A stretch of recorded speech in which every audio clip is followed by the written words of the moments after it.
All right, we might get started then. Sorry, no PA, so I'm just going to try and speak loudly enough for you all to hear. If you missed something and you want me to repeat it or you want to ask questions, please just yell out and I'll try and do the best. I'll introduce myself before we get started. So if you don't know me, my name's Stuart. I've got a YouTube channel called Black Hat Scale Models. I'm Brisbane based, just up the road, about half an hour away. My modelling journey, probably like a lot of you guys, I've been doing this for about 45 years. Yeah, I'm an old bloke too. Pretty actively involved in doing competition work and these builds for about the last 20-25 years. So I pick up a lot of techniques over the years, and I've got a few mates that we do a lot of work, and I run through techniques, and that's kind of what we're going to do today. So today's session from me is going to be about paint chipping techniques. So I'm going to run through what will be two techniques, one fairly widely known and the other one really quite new in the last 6 months to the industry. So it's a bit of a game changer if you like reductive chipping techniques. So broadly speaking, there's two categories of paint chipping techniques. They're additive or reductive. So additive techniques would be sponge chipping or using a paintbrush to add chipping techniques, and what you're effectively doing is creating the look of a chip. A more accurate way would be reductive chipping. So reductive chipping effectively in some way either removes paint or breaks the paint down so that you get an actual chip on the surface of what you're working with. Now I'm an armour modeller, so I'm going to use one of my paint wheels to demonstrate these today, but these techniques can be used on aircraft, Gundam, armour, shipping, whatever you make. If you want chipping techniques, they're absolutely pertinent to using on any of those models. Alright, so first one. On me, mate. Yeah. So first one, hairspray chipping. So has everyone heard of hairspray chipping? Okay. There's a couple of very specific techniques to getting the best out of hairspray chipping, and it comes down to what paint you use. So if you use an organic based paint system like Mission Models paints or Atom, this technique doesn't tend to work quite as well for those, because most hairsprays use alcohol as the liquid product in them, and alcohol breaks down organic pigments. So it's really important. A lot of people who struggle with Mission Model paints don't know that the biggest issue that you can have with using those organic paint products is the alcohol that's used in either thinners, and Tamiya X20A is a great example, alcohol-based thinner, and most hairsprays are alcohol-based thinners. Now, the one I tend to use is from Tresemme. It doesn't, no, I don't use it on my hair. And the wife hated it when I stole this because I found this buried, because this is a non-alcohol based hairspray. So this is the old version of it. This is the newer version, and for us it comes in a little can, so it's even better. But you do have to shop around to try and find them, and you have to look at the ingredients that are in the can. So if you're trying to mix paint systems, this is where it can get a bit tricky. If you're using Tamiya hybrid acrylics, most hairsprays will actually work with these, but it also depends on what you thin the paint with. So I'm going to try and keep this basic so we don't get too complicated. If you use Tamiya hybrid acrylics and you thin it with X20A, you need to be mindful of, if you're going to chip with that, it might break away in larger chips, or like a sheet of paint might come off if you're too aggressive in the chipping. If you use water to thin the Tamiya paint, it works far better doing the hairspray chip technique. It lifts off in much smaller, finer chips. Alright, so there's a couple of tips before we get started. Alright, so because I've used Mr. Mahogany primer on here, so we've got the nice dark mahogany primer, and yes, I know Germans use red oxide primer, but I'm doing this specifically so we get a high contrast here so I can demonstrate this. Right, I'm going to use German yellow or Dunkelgelb to do the spray a coat on, and hopefully I don't spill this everywhere. to answer some questions I know I'm going to get. Most of my paint, if I'm spraying a top coat like this, is around 12 to 15 psi. I use a gallery airbrush, GHAD 39 with a 0.3mm nozzle in it. So for general work like this, 0.3 is perfect. I can spray an entire model, I can do detail work with it if I want to, or I can swap to something with, say, a 0.2mm nozzle in it if I want really fine detail work. So I have pre-thinned these with X20A because it's going to allow me to demonstrate two very specific things about using hairspray. Oh, I didn't put my holder here. Neil, I'm going to get you to hold this for me for a second, mate. Yep. If you don't mind. All good. Just grab up the top there where my finger is. Thank you. Okay. When spraying the hairspray onto your subject, arm's length, so that you'll get a fine mist out into that area. You don't want to be up close, or what you'll do is you'll flood the subject, which is then going to really cause you problems when you try and chip, because it's going to lift everything off, okay? So, how's that? Should have tested that first.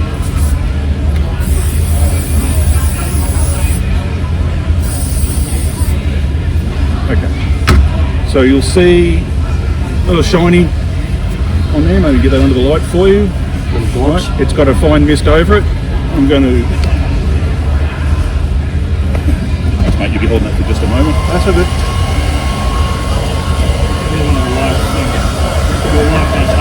Oh yeah.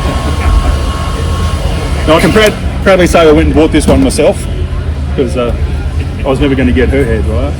Okay, second coat.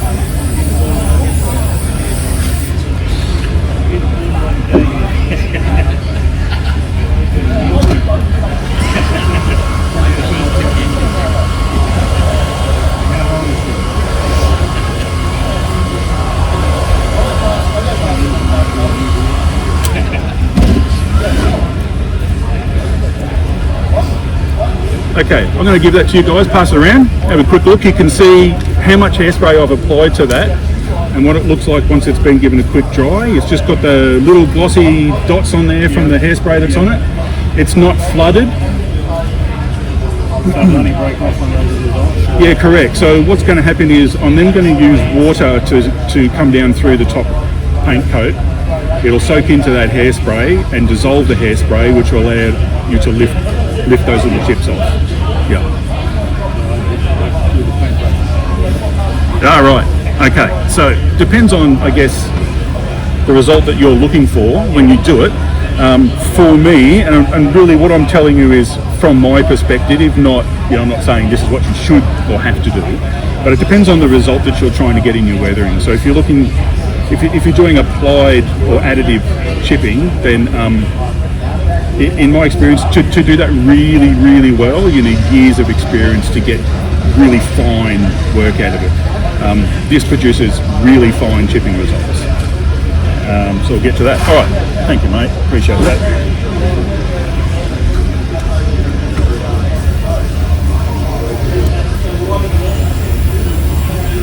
Okay, now as I apply the paint over the top, I'm being very mindful of the opacity that I'm going to apply to this. So when I say opacity, how full the colour is. So again, I don't want to flood the model with paint because it's simply going to make it very difficult for the water that I'm going to use to come down through the paint layer.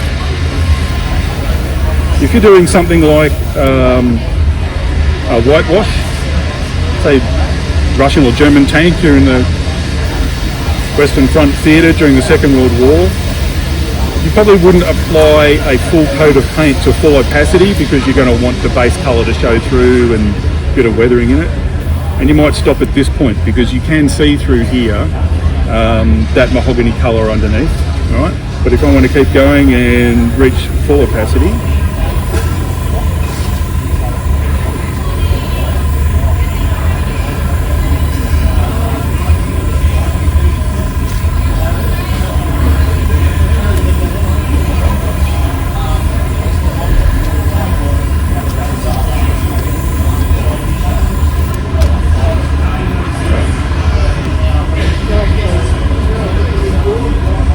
That's dark enough for that.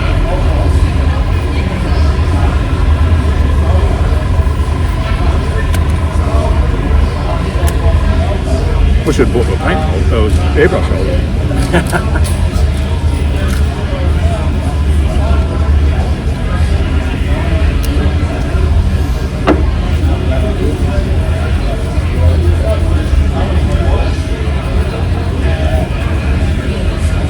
Rested on that. That's right. It'll be fine in there, mate. Thank you.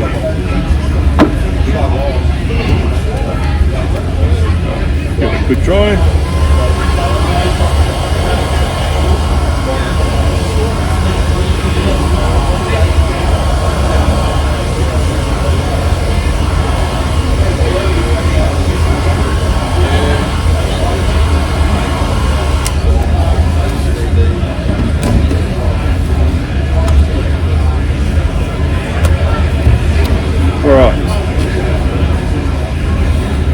So to get the chips, what I need to do now is apply water to that and give it a little bit of time for it to soak down through that top layer of paint.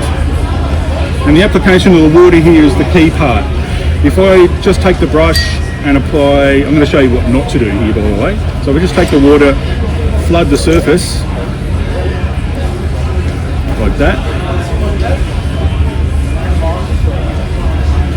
See how quickly it pulls the paint off? Now, even there, if I was doing a whitewash, I could get, and this was a white coat on the top instead, I could probably be happy with that because I'm starting to get to a point where that probably looks quite okay, right?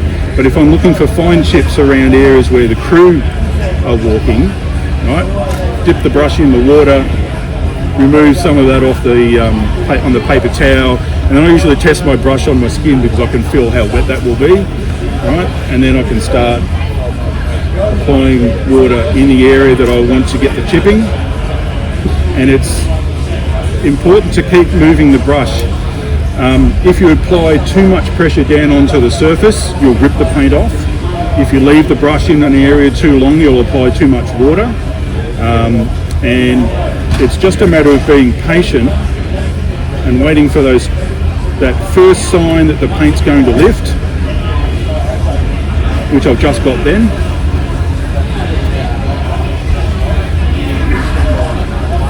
You'll notice that what I'm using here is a relatively long bristled brush. It's quite soft. And I'll do that initially just to try and get to the point where I can feel that paint's starting to lift how I want it to be. And I might move to, this is one of my favourite brushes for a lot of things actually. So this is short, stiff bristles. So it actually started off as a much longer brush, which I just cut down. So I get a lot of control using this because I can feel, strangely enough, I can feel what it's doing on the surface because the bristles are so short. All right. So from this point, if I'm just kissing that,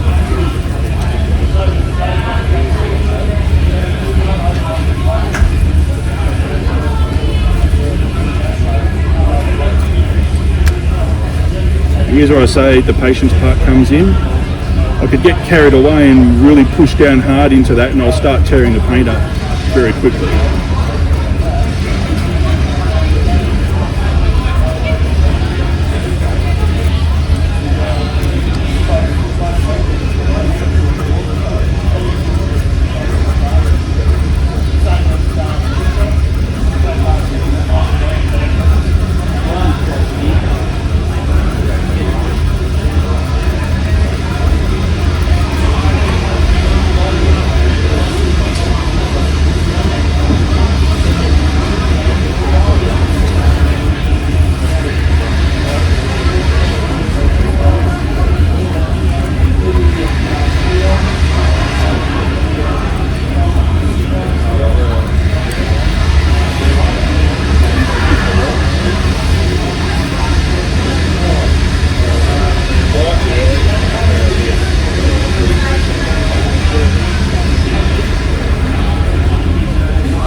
Okay, I'll pass that around, you can have a quick look.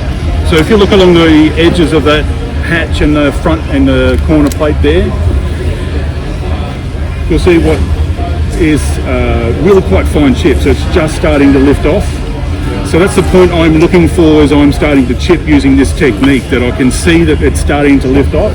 I could quite happily stop there with that particular section and go, yeah, that's quite worn on there, to be honest. But you extend that around an entire model, you can get really fine detail in those chips, and you can keep going to the point and stop wherever you want. The great thing about this technique was, when it was discovered about 23 years ago, is that it gives you control over the entire process, because whatever result you get is a result of what you're doing, rather than a product and you're having to manipulate a product.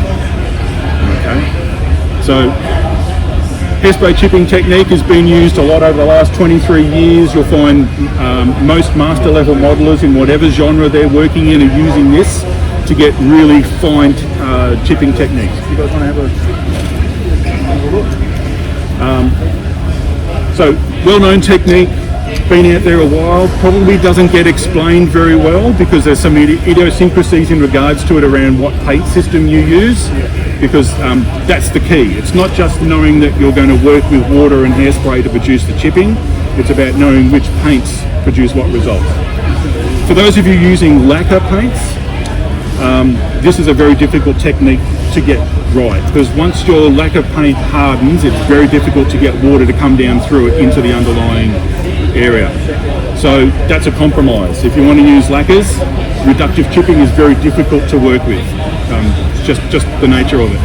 I work a lot with mission model paints if I want matte paint surfaces, and to me, a hybrid acrylics, because particularly if I want to do chipping like this, yeah, I still use these. They're just fantastic for it, for this technique.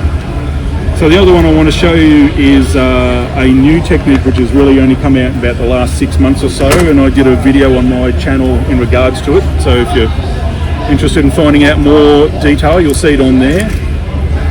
But I'll run through quickly how this one works. So, Atom paints. Okay, anyone else using Atom paints now? They've been on the market for a little while? All right.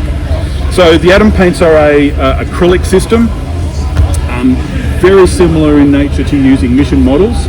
They have a organic-based pigment in them. So again, remembering if you're using alcohol-based thinners, really bad with these kinds of products, it breaks the pigments down in them, which is the biggest problem that people have. Like if they put them into an airbrush, it'll clog the airbrush almost instantly. Yeah, exactly. Yeah. You get it's unfortunately you get that it does that. But the way around that is use the same proprietary thinner, or you can use mission models thinner on it as well. They're very similar. So you've got to stay within that paint system for those to work. I couldn't use X20A, although to me I tell you that's great for acrylic products. It's not, purely because these have an organic compound pigment. All right, so this particular technique was discovered by a friend of mine in Germany while he was mucking around using Odourless thinner, and found out that if you spray Atom paints down over a hard base, say a lacquer primer or a Tamiya primer, because they bond strongly to the plastic and they're not affected by odourless thinner. So you might see something going on here. This is all about the chemical makeup of these products and how they do or don't work with each other. This is a known one that absolutely works. It's just in the application and how you do it. So if you spray Atom over a Tamiya base, for instance, odourless thinner is going to affect the Atom paint on the top, but it won't break down the Tamiya primer underneath. So that's why this will work really well. So if I get myself organised and clean out this a little bit, I'm going to do something naughty and use the same airbrush to do both. What could go wrong?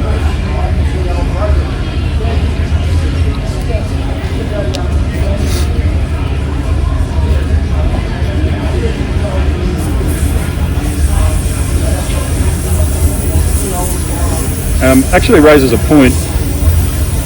You guys all use airbrushes in your work? Do you have more than one airbrush? 3? 4? Okay, you're like me. Alright. So I'm just going to say I personally have 4 airbrushes. One I use exclusively on metallic paints, so I don't get, one I only use on metallic paint so I don't get a metallic flake come through in any of the work I do.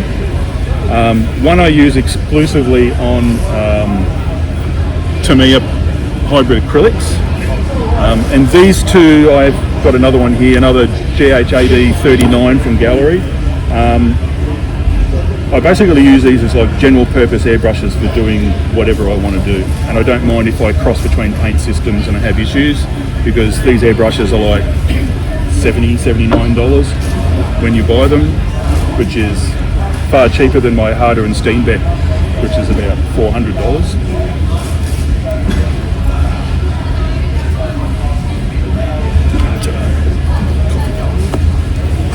I got a coffee in the morning so I can throw all my rubbish in it.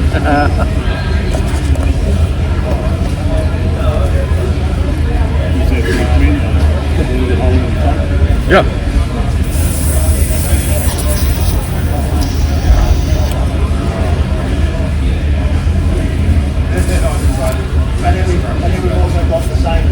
All right. Something else I say you should never do too is mix paint in the airbrush.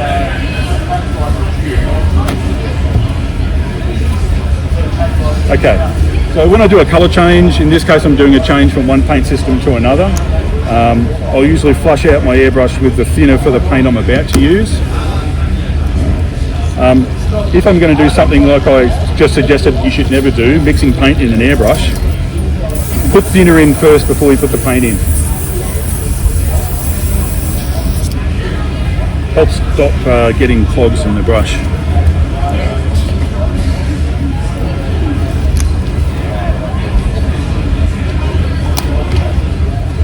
I'm not going to spray too much paint. A couple of drops.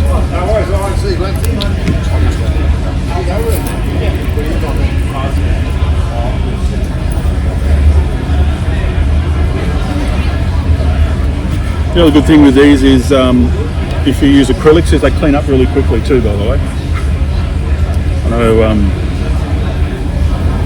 there's a lot of people who like using lacquers, and I'm a supporter of that. That's fine. You use whatever paint system you want.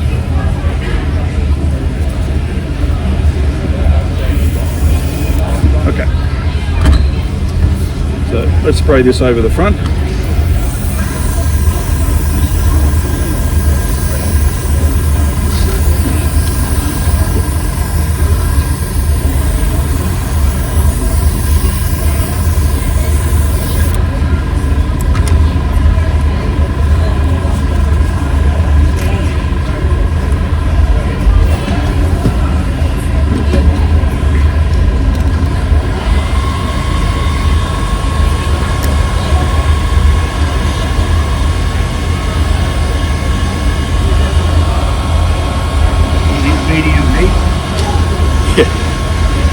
Yeah, don't turn it up to turbo.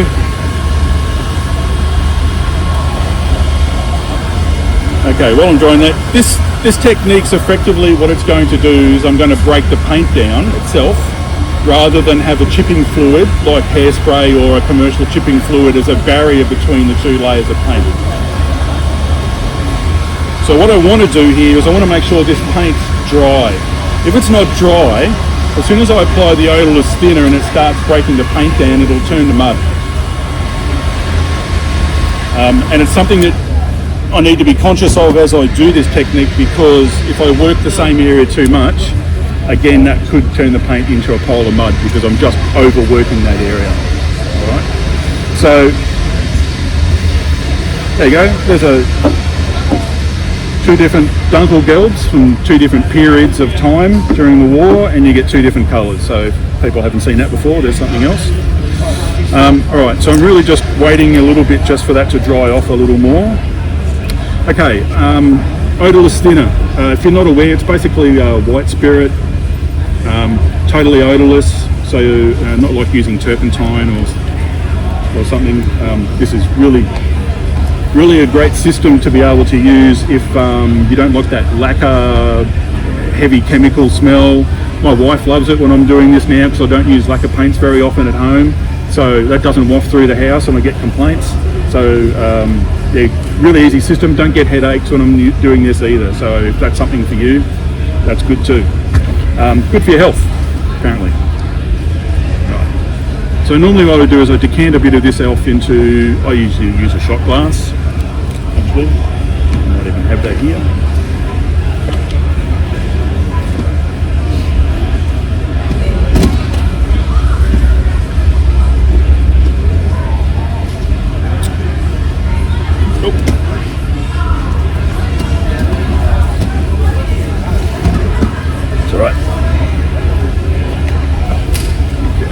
Move those out of the way so you can all see. Right, so again, like using the water before on the hairspray chipping, a little bit of Odourless thinner goes a long way, so I'll just dab off a little bit of the excess and then apply it over the area that I want to chip. And then what I'm effectively waiting for is the thinner to start doing its thing. So what it's doing now is, because this is an organic pigment based paint, it's now going to start breaking down the organic pigments in the paint, and I need to just wash that over the surface, again not flooding it. If I flood it, even though that's a enamel based pigment and it will evaporate off relatively quickly, if I flood it, it will absolutely destroy this paint very quickly. So again, this is another thing where we've got to use control. So when I'm using the brush over the surface, I want to make sure it's damp, not wet, and then I want to keep applying a little bit of the Odourless thinner to the brush so that I can do this. So we're just going to start gently rubbing away. Again, like using hairspray, it'll kick on and show you when it's starting to really chip. The benefit I find with this particular technique is, over hairspray chipping, I have a lot more control over the result I'm going to get, because it's purely based on how long I work that area, not on the hairspray giving way underneath. All right. What you can also do is on raised details, you'll start to see them wear first because you're rubbing the brush over it as well. So there is an effect that comes from the bristles physically scrubbing over the top of items.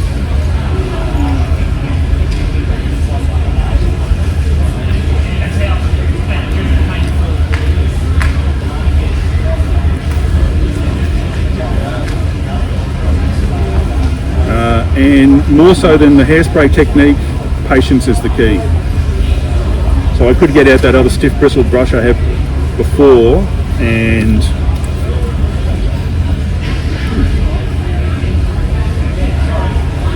I could get out that stiff bristled brush I had before, and it will speed this process up a little bit at the cost of control over the type of chips that you're going to get.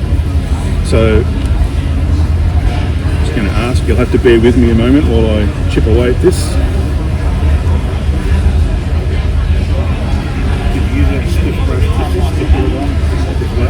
So what the stiff brush will do is it'll have more resistance to the bristles bending and moving around as you're doing it, and it will force the paint to let go of what it's effectively doing.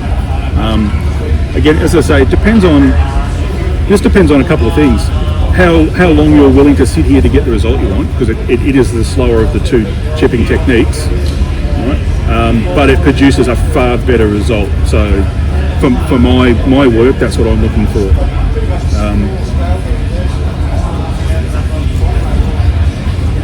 So on the competition tables, I put down a 1/16 scale Australian M113 support vehicle this weekend.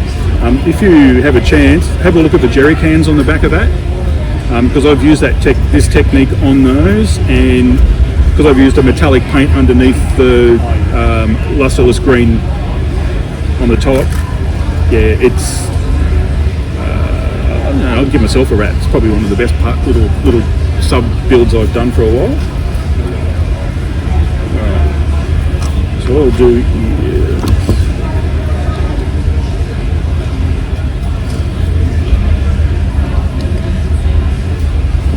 careful because I've had other stuff on that. Just going to remove the metallic paints that I had on it.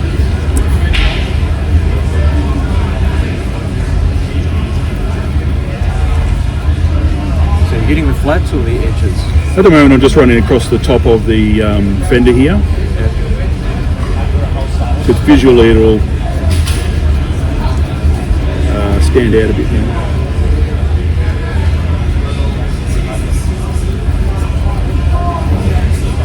Okay.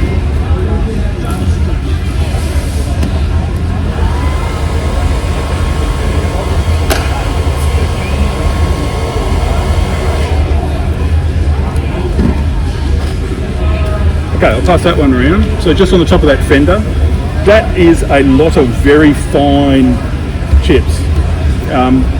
Obviously what I would do if I was doing this as a particular project is I'd be working the edges of things and stuff like that, but I've just focused on that just to show that it's not lifting the paint and it's not turning it into a liquid. What it's doing is it's carefully breaking the paint down and pulling little pieces out of it as you work it. So you'd use that on areas. Yeah, I'll go into this in a lot more detail tomorrow on the weathering stuff, but yes, what I'm looking at for doing those kind of techniques is areas for crew wear, so where crew are walking over them, consistent points where crew get on and off vehicles or drag equipment over it or they're reloading it, that sort of thing. So chipping, I'm primarily using it for those things. If it was, say, a car, you might do it over the front of the vehicle where it's getting chipped. Or a Gundam, they might do it on the lower portion of a Gundam figure around the legs and stuff like that. Yeah, it comes down to, application comes down to your research on what you're doing, the particular subject and how you want that to come chipped up. Yeah, so that technique is quite new. As I said, it's only about 6 months that was discovered by Fred, so not around a lot.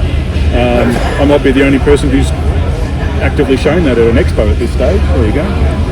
Has anyone got any questions? Anything you guys want to know? Anything you think you'd like to see more of?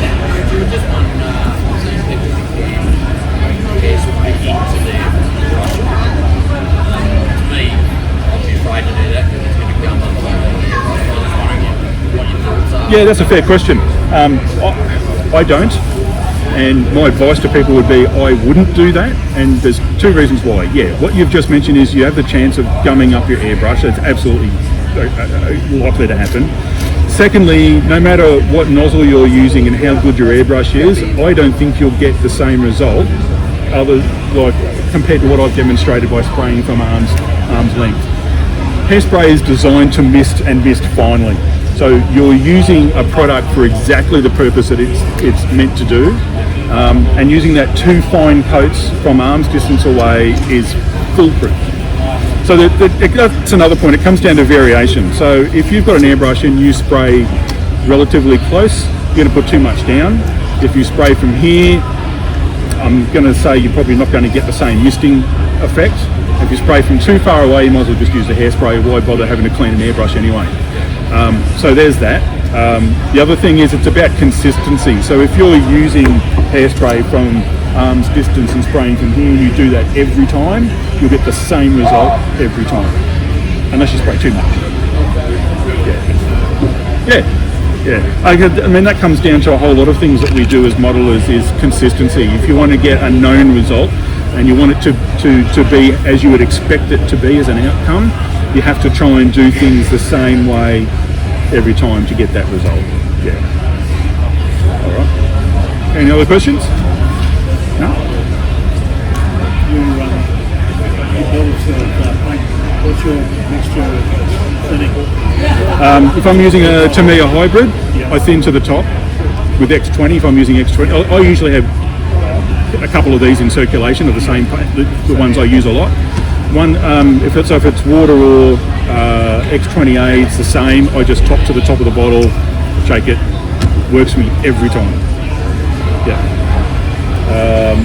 If you're using stuff like Atom paints or whatever, if any of you are aware of Michael Rinaldi, okay, so American master level armour modeler. here's some great videos where he talks about how to thin acrylic paints. So for all acrylic paints, I mix in a cup.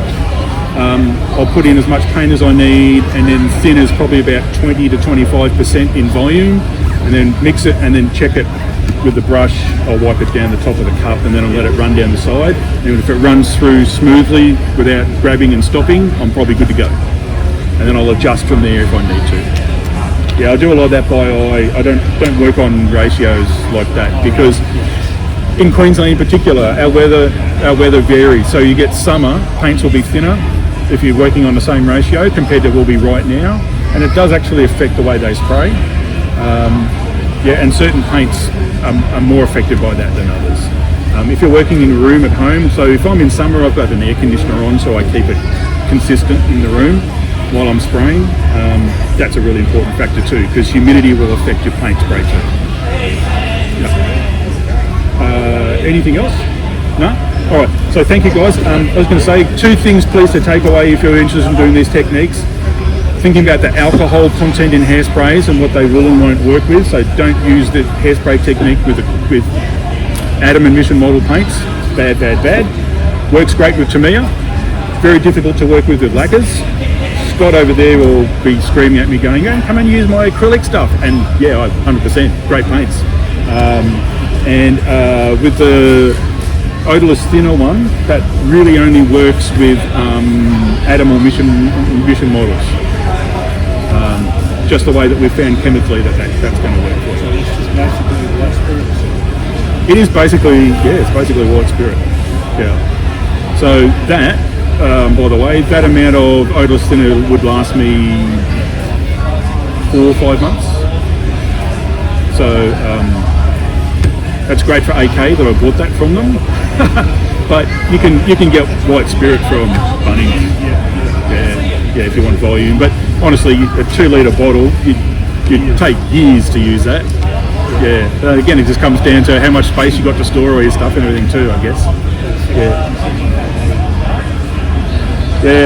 I think I own half of B&A Model World now, because I buy most of that sort of stuff through them rather than try and chase it from overseas. They have it here. It might be $1 or so more expensive, but it's easy, quick, convenient.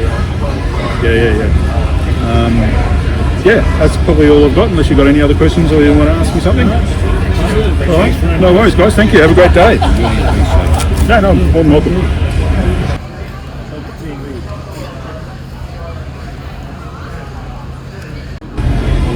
So as you were saying, whereas here you were demonstrating just on the flat surface, usually it would be on those hard edges and movement parts. Yeah, no, look, I did a DAC Panzer 3 last year, and on those vehicles, the driver mounts from up here and would walk across this surface and probably the fender and stuff. So yeah, so there's 2 things I would do there. Is I would microchip it like that, and then I would burnish the paint. So you can do, I'll just clean this, I'll show you how to do that. Same way you burnish metals, gently rub backwards and forwards with a smooth object? Yeah, exactly. So you can do that with paint quite comfortably. So if we get a stiff bristle brush,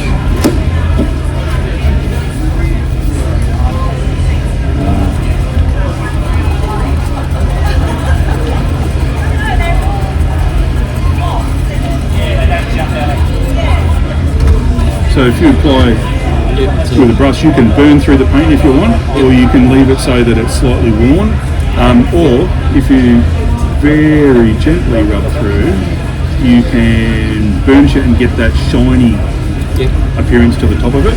And then on that, if you're doing OPR, so oil paint rendering, you can get a darker version of the paint that you're working with and dry rub that over the top very clear, and you'll change the tone of the paint that you're using. Or if you want it to be muddy or whatever, you pick an appropriate earth colour and do that as well. And what it does is in the shallows of the paint, you're effectively pushing the oil into that. So you'll get, if you look at it very closely, you'll get the tone of the paint that you're using plus the dirt, unless you smother it, of course. But so, and that's the subtle variation, is you can work through using the paint to give you tone. You can scrub it away, you can chip it away, you can burnish it, you can add more to it. So this is one of the things that at master level, the importance here between a novice or intermediate modeler is they'll paint it and then they might put earth pigments or something on the top to make it look like mud or an enamel-based product, and they slap it on, right? The difference at this level is that what we're doing is we're going to achieve the realistic look. There's probably 4 or 5 layers that I need to do to that painted surface to bring it up to look like that. So it can be any of the things I've just talked about. As I'll talk about tomorrow when I do the weathering class, I virtually never use those commercial enamel-based products that are out there. So like AK and MIG and everyone put out all these different types of earth stuff in a bottle that you can get on, slap on top of that. If I use them, I'd use them like I did on, say, the FSV, where I've used stuff to fill a void because it's bulk. Or to put a layer, a substrate layer on there, of which I will then build on top of that with other things. So it's producing a basic layer for me to work with just because it's a bulk material and I'll pick a colour that's appropriate for what I'm using. But I'm not using it to do like, if you look at Martin Covage, it's not the end point. It's a step along the way. The problem with a lot of those products too is that, and this is another conversation, is that they're a single colour. Whereas if I'm using dry pigments, I'm blending colours to make a custom colour mix. And what I do is I start with three basic sets, light, medium, dark. And each one of those has probably 7 or 10 different pigments in it. That if you put that down, you can see subtle variation in it.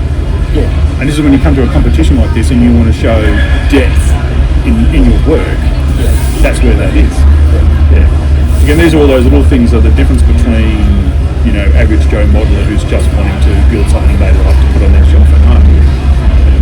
Someone who must put out to them. A true to life. And for me, that's me, because I'm about realism in what I'm building. And so I guess some of that comes from interest and because I've surfed on vehicles. So I go, okay, so I can just look back on my history of surfing on these vehicles and go, what do they look like after 4 weeks out in the scrub? The battle taxis that have just got dirt and shit all over it. Haven't been over the wash pool yet. And you know where crew get on and off. You see, you do it yourself. You see what they do. A hand will go here, a hand will go there, and a foot will go there. How to climb on the front of an M113. Foothold, there you grab points.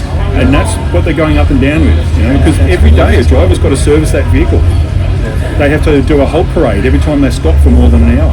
So he's getting on and off, in and out of that vehicle. So you no matter what you're driving through and what happens, whether it rains, it's a dusty bowl, a dry dusty bowl, or whatever it is. All of these things happen in a common. So it's really interesting. If so some of these guys that will come here, probably out of that group that's there, one of them will go away and want to do those techniques and try it. Others will go, oh, that's interesting, maybe I'll have a go at it. And some others go, that's too much effort. That's fine. That's what the individual wants to do. Absolutely. Unattempted realism or That's a good thing we often say about this hobby, is that there's room for everyone to do their hobby. that should be the whole point of it. Everyone gets enjoyment.